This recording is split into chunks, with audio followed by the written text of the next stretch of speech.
Cette vidéo est consacrée au reported speech, le discours indirect.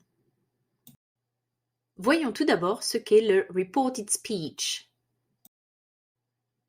Il s'agit du discours indirect qui permet de rapporter les paroles d'une autre personne, dire ce que quelqu'un a dit, écrit ou encore pensé. Il y a deux façons de rapporter les paroles. Le discours direct, dans ce cas les paroles sont rapportées directement telles qu'elles ont été prononcées. Et le discours indirect. L'énonciateur rapporte des paroles à l'aide d'une proposition subordonnée. Il y a donc des changements qui s'opèrent. Voyons comment se forme le discours indirect. Voyons les modifications qui sont apportées entre le discours direct et le discours indirect. Regardez bien. Tout d'abord, on peut clairement identifier le discours direct grâce à ces deux points et ces guillemets. Voici la phrase de discours indirect. She said that she was late. Comme en français, les deux points et les guillemets disparaissent. On note que that en anglais est facultatif. Comme en français, il y a des modifications au niveau du pronom, du temps du verbe, mais également de la ponctuation. Voici un autre exemple. I will miss my bus. Au discours direct, she added I will miss my bus. Au discours indirect, on obtient she added that she would miss her bus.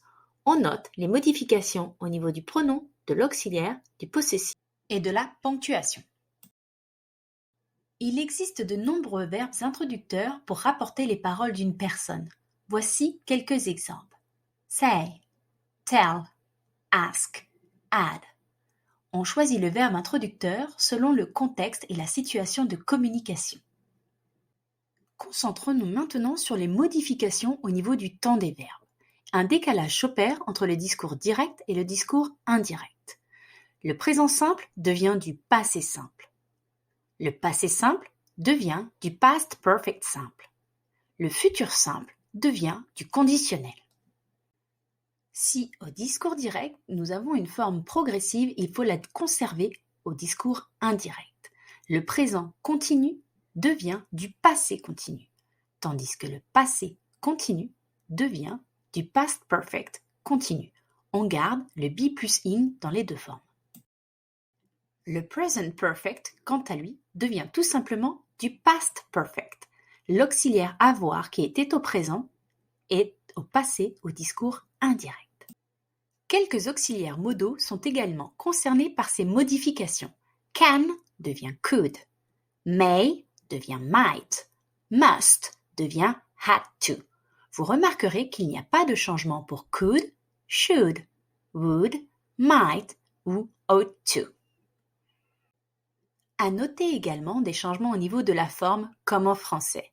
Si j'ai une forme interrogative au discours direct, je modifie l'inversion sujet auxiliaire au discours indirect. L'impératif, quant à lui, devient une forme infinitive.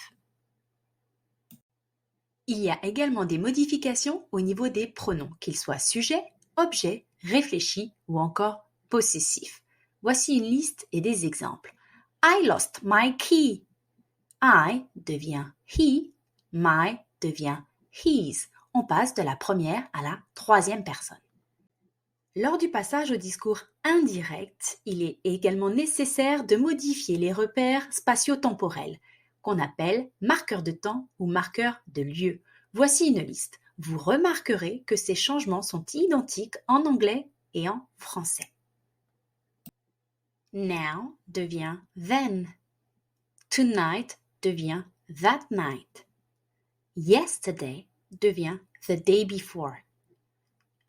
Un décalage est marqué dans l'emploi des repères spatio-temporels. Voici un récapitulatif des changements à opérer pour rapporter les paroles d'une personne. Tout d'abord, mettre un verbe introducteur. Ensuite, au discours indirect, changer la ponctuation, modifier le temps du verbe, adapter les pronoms et changer les marqueurs de lieu et de temps. La présentation du reported speech est maintenant terminée. Retrouvez la fiche de grammaire imprimable sur le site de Mrs Dubuisson. Maintenant, à toi de jouer grâce à la vidéo d'application.